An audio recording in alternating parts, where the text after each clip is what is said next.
Namaste, Dandavat Pranam. By the instruction and grace of our spiritual master Om Vishnupad Paramahamsa, Sripad Bhakti Madhava Puri Maharaj, we are here reading Srimad Bhagavatam. Om Namo Bhagavate Vasudevaya. Om Namo Bhagavate Vasudevaya. Om Namo Bhagavate Vasudevaya. We're also paying our humble Dandavat Pranam to Srila A.C. Bhaktivedanta Swami Prabhupada for providing us this wonderful commentary and translation of Srimad Bhagavatam. And following the guidance of Srila Bhaktisiddhanta Saraswati Thakur, we are praying to Śrīmatī Rādhārāṇī. Srila Bhaktisiddhanta Saraswati has told us that unless we can understand something about Śrīmatī Rādhārāṇī through our study of Bhagavatam, then our study has been wasted.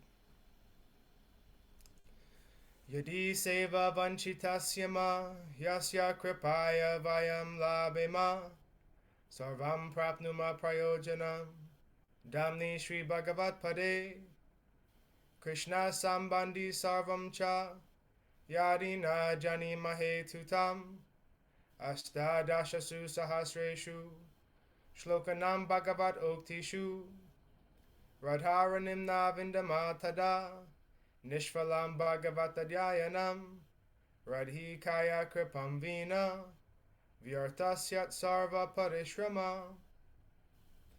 If we are cheated out of serving that personality whose mercy awards us everything we need, including residence in the Lord's holy Dham and all things connected to Krishna, and if we cannot understand or discover Rādhārānīṃ within the 18,000 verses of Srimad Bhagavatam, then our study of Srimad Bhagavatam has been pointless. Without the mercy of Śrīmatī Rādhārāṇī, all of our efforts are in vain.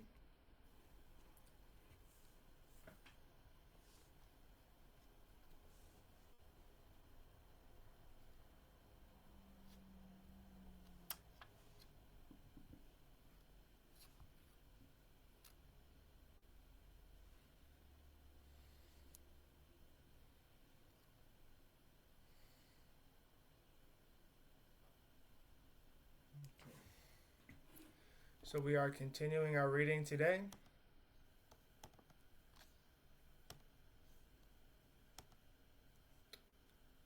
From Canto 5, text, chapter 16, texts 20 through 21.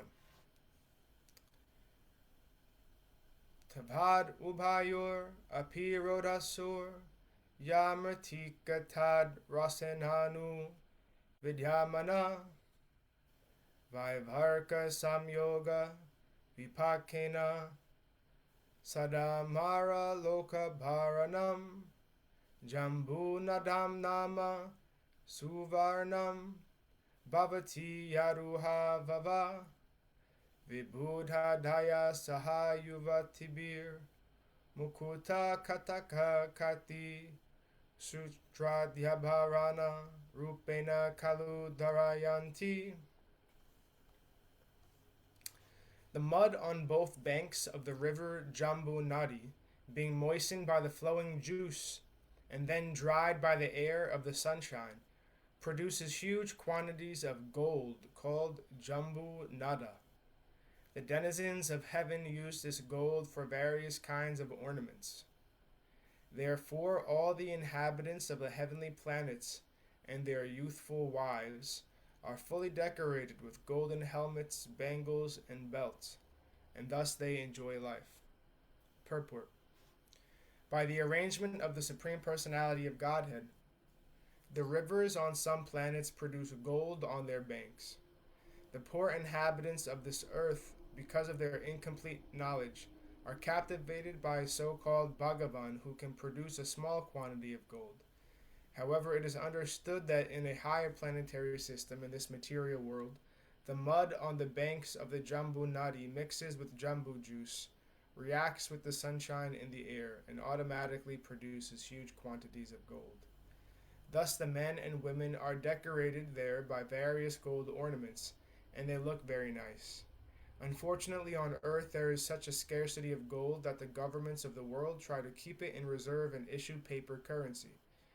Because that currency is not backed up by gold, the paper they distribute as money is worthless. but nevertheless people on earth are very proud of material advancement. In modern times, girls and ladies have ornaments made of plastic instead of gold, and plastic utensils are used instead of gold ones. Yet people are very proud of their material wealth. Therefore, the people of this age are described as manda, sumanda, mattayo, manda bhagya, hupadruta, Bhagavatam 1.1.10. In other words, they are extremely bad and slow to understand the opulence of the Supreme Personality of Godhead. They have been described as sumanda mataya because their conceptions are so crippled that they accept the bluffer who produces a little gold to be God. Because they have no gold in their possession, they are actually poverty-stricken, and therefore they are considered unfortunate. Sometimes these unfortunate people want to be promoted to the heavenly planets to achieve fortunate positions, as described in this verse, but pure devotees of the Lord are not at all interested in such opulence. Indeed, devotees sometimes compare the color of gold to that of bright golden stool. Sri Chaitanya Mahaprabhu has instructed devotees not to be allured by golden ornaments and beautifully decorated women. Nadanam najanam nasundaram. A devotee should not be allured by gold, beautiful women, or the prestige of having many followers. Sri Chaitanya Mahaprabhu therefore confidently prayed, Mama janmani janmanishvare bhavatad bhaktir ahoitu kitvai. My Lord, please bless me with your devotional service. I do not want anything else. A devotee may pray to be delivered from this material world. That is his only aspiration. Ai nanda tanuja kinkaram patitam mam vishame bhavam buddho. Kṛpayā tava pada pankaja stita duli sadrusham viñcintaya. A humble devotee simply prays to the Lord, kindly pick me up from the material world, which is full of varieties of material opulence, and keep me under the shelter of your lotus feet. Srila Narottam Das Thakur prays, Haha Prabhu Nanda Sutta, Vrishabhanu Sutta Yuta, Karuna Karaha Ebara, Narottama Dasa Kayana, Te Liha Rangapaya, Toma Vine Kayachayamar. O my Lord, O son of Nanda Maharaj, now you are standing before me with your consort, the daughter of Vrishabhanu, Śrīmatī Rādhārāṇī. Kindly accept me as the dust of your lotus feet. Please do not kick me away, for I have no other shelter.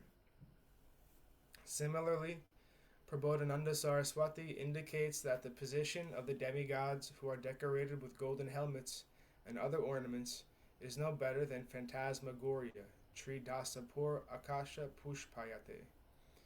A devotee is never allured by such opulences. He simply aspires to become the dust of the lotus feet of the Lord. So this section of Bhagavatam that we're reading is the Bhagavat Cosmology, is describing the Bhagavatam's account of the cosmos and the different planets and the details of life and nature on those different planets. And so we hear descriptions of natures on other planets that we don't experience here on Earth, and that that are also descriptions that we don't find scientists who study other planets with their telescopes and cameras on satellites. We don't hear them giving these kind of descriptions either. So how are we supposed to think about these descriptions that we hear? Srimati Uma Devi and I were discussing this last time, and we have to understand that the sages, the rishis who have compiled Srimad Bhagavatam, their vision is very high in that they see everything as situated within consciousness. Everything is on the conscious plane. And they have given us the science of bhakti in order to help our own consciousness evolve in a more wholesome and a more fully integrated and happy way. They've given us that process of bhakti. So when we hear descriptions of cosmos and planets that seem to be, like we can't relate to them at all, and we have no way of confirming or denying whether that's really how the planets are, we should be very humble, and we should just be open to the experience of hearing about these things without judging them, because we don't know what are they seeing and how are they seeing it. We don't have that vision. We don't have that elevated consciousness that they had. And we know that the scientists here on planet Earth are completely blind to their own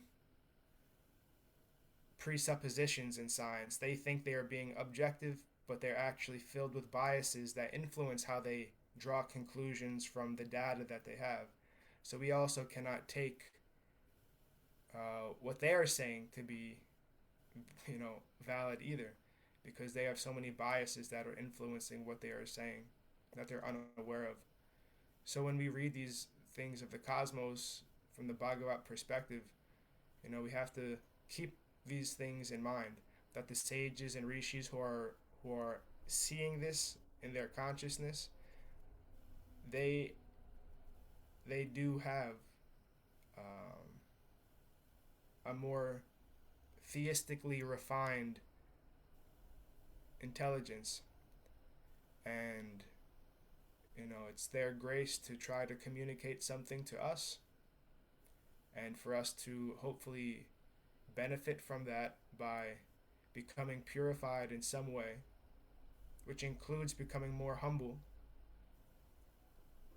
and less certain about the information that we have about reality.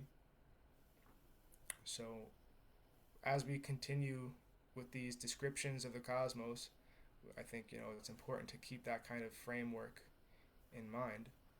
And Srila Prabhupada is so expert at bringing everything back to Krishna consciousness that in this purport, the Bhagavatam has given a description of a planet where giant fruit falls from the trees, crashes on the ground, and the juice turns into gold, and and then the inhabitants of that planet are so opulent because the gold is so abundant. So that's this is the planet within the material world where, even though it's a very pious place, it's still within the sphere of exploitation, where those living entities living on this planet are enjoying material opulence. So Prabhupada is so expert, but they still have a very pious consciousness, and they're in the sattva gun. So Prabhupada is so expert that he has described the opulence of the inhabitants of that planetary system, that plane of consciousness, and he glorified them for that opulence, the high magnitude of opulence they have there, and he used it as a method to help us be more humble here, right? Because we're so proud of our material opulences, but we're living in a state of mind where we aren't conscious of the kinds of opulence that exist beyond this planet. Maybe we are living in maybe we're in the slums, right? In the view of the material cosmos, maybe the material resources that we have, even considered as high upper class on planet Earth, maybe the highest upper class of material living on planet Earth is the lowest class of other planetary systems with living entities, Maybe, so that's what Prabhupada is saying here. So he's saying we're so proud of our material things here on planet Earth, but actually, we're in the poorest condition. So stay humble. Don't let what you think is material wealth, let you get carried away. we're trying to develop Krishna consciousness here. Don't lose focus. So Prabhupada is so expert that he can glorify the verses of Bhagavatam and always bring it back to our main practice. So anyhow. Text 22. Tastu maha kadamba suparsva nirudho yas tasya kotarebhyo vinihrishtha panchayama parinaha panchamadhudaraha suparsva shikarat patantyo paran atmanam ilavritam anumhodayanti. On the side of Suparsva mountain stands a big tree called Mahakadamba, which is very celebrated. From the hollows of this tree flow 5 rivers of honey, each about 5 yamas wide. This flowing honey falls incessantly from the top of Suparsva mountain and flows all around Ilavrita-varsha, beginning from the western side. Thus the whole land is saturated with pleasing fragrance. Purport. The distance between one hand and another, when one spreads both his arms, is called the vayaṃ. This comes to about 8 feet. Thus each of the rivers was about 40 feet wide, making a total of about 200 feet.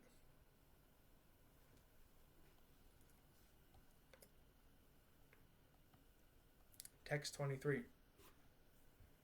Yahyupayun jananam mukha nirvashito vayu samantachchata yojanam anuvashati. The air carrying the scent from the mouths of those who drink that honey perfumes the land for 100 yojanas around. Text 24.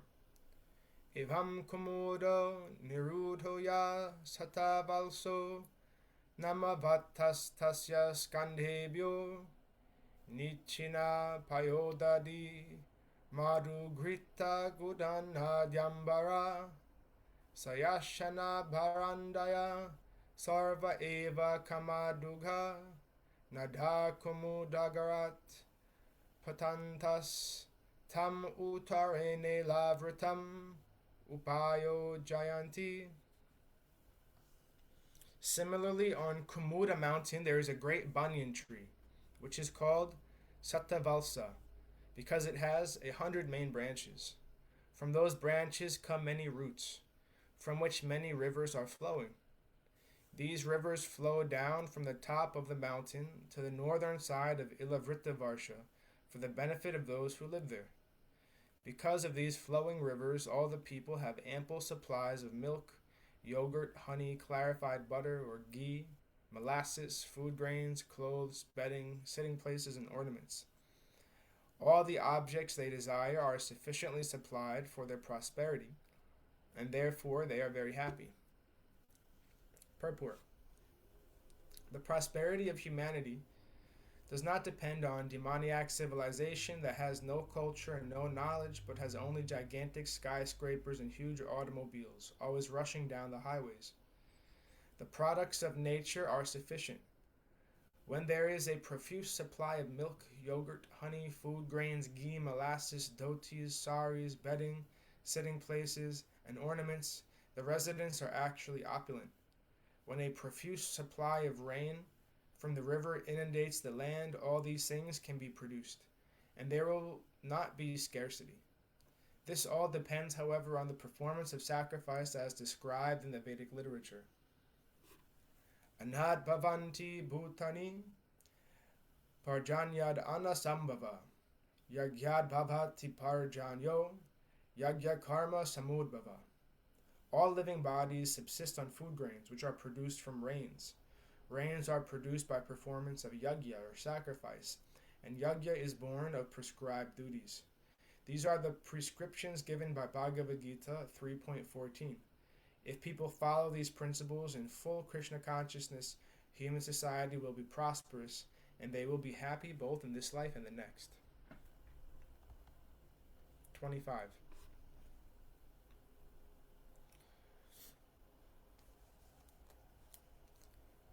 Yan upaju shasanam na kadachid api prajanam vali palita klamasveda dorgandhya jaramaya mrityu sitoshna varvanyo pasar gadayas tapa vishesha bhavanti yavaj jivam shukam niratishayam eva.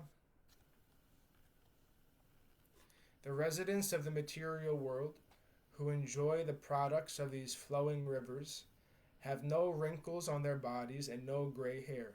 They never feel fatigue, and perspiration does not give their bodies a bad odor. They are not afflicted by old age, disease, or untimely death. They do not suffer from chilly, cold, or scorching heat, nor do their bodies lose their luster. They all live very happily, without anxieties, until death. Purport. This verse hints at the perfection of human society even within this material world. The miserable conditions of this material world can be corrected by a sufficient supply of milk, yogurt, honey, ghee, molasses, food grains, ornaments, bedding, sitting places, and so on. This is human civilization. Ample food grains can be produced through agricultural enterprises, and profuse supplies of milk, yogurt, and ghee can be arranged through cow protection. Abundant honey can be obtained if the forests are protected.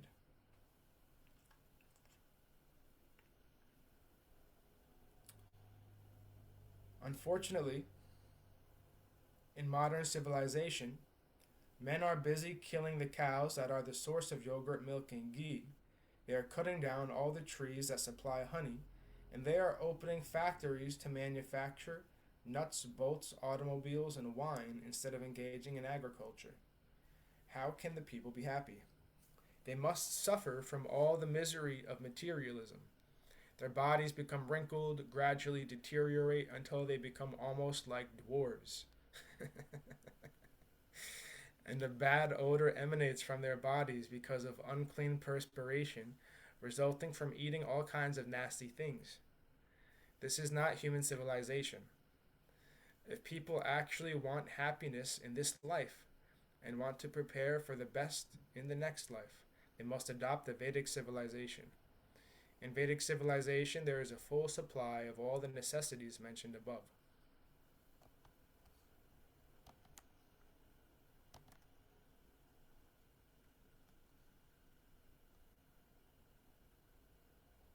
It's true, I can't help but think, Sripad Bhaktimadhava Puri Maharaj, his skin was so youthful, so tight, even upon his passing from the world.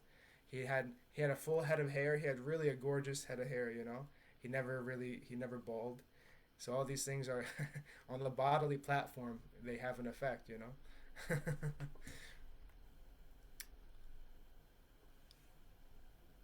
Text 25.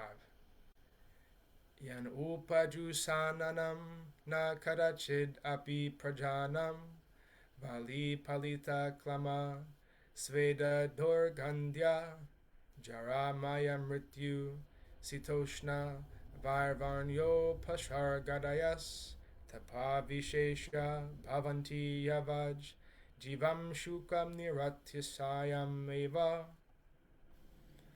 The residents of the material world who enjoy the products of these flowing rivers have no wrinkles on their bodies and no gray hair. Didn't we just read this? Oh, I did. Okay. Text 26.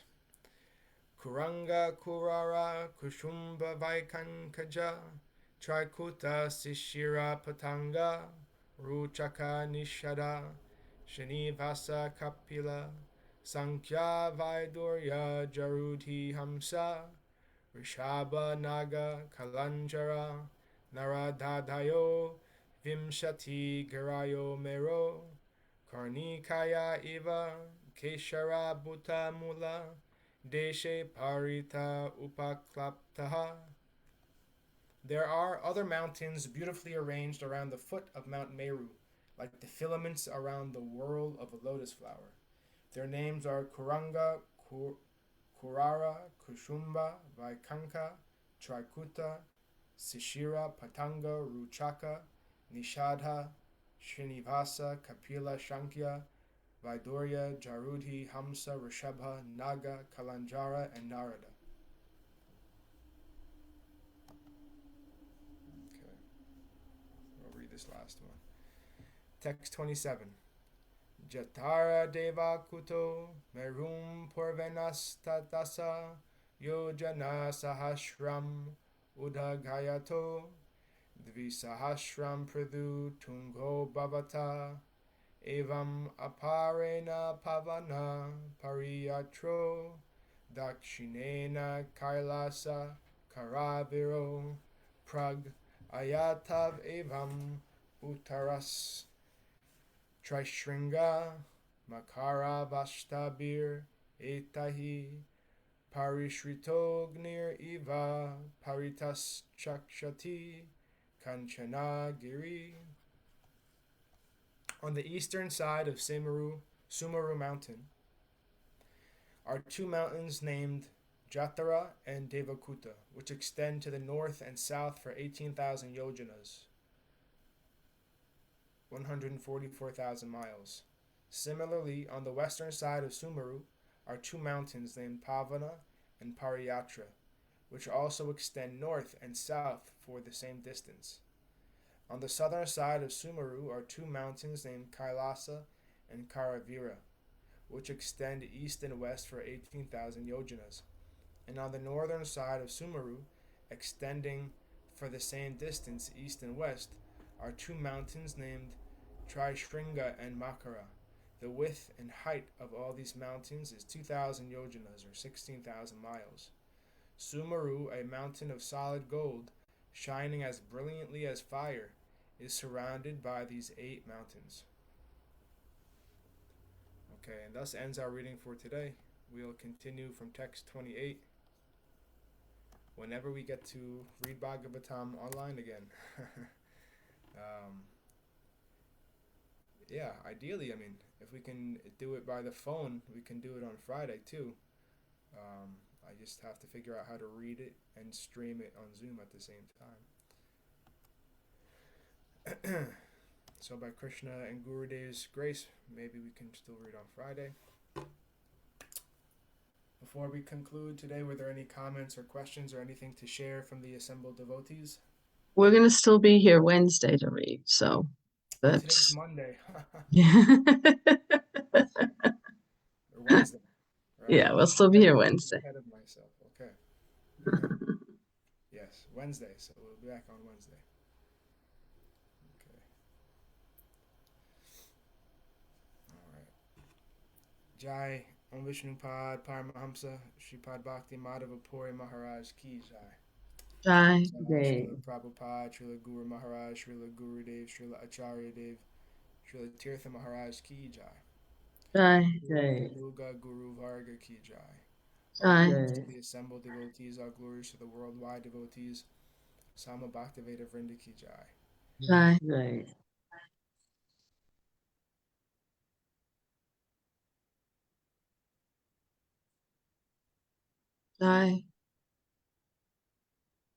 Jai.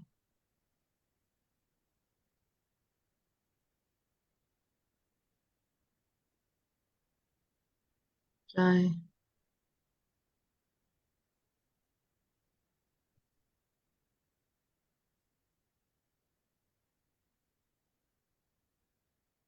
Hey, Hari Hari Hari Bol. Haribol. Devi Dasi Ki Jai. Jai. Jai. Hey Krishna.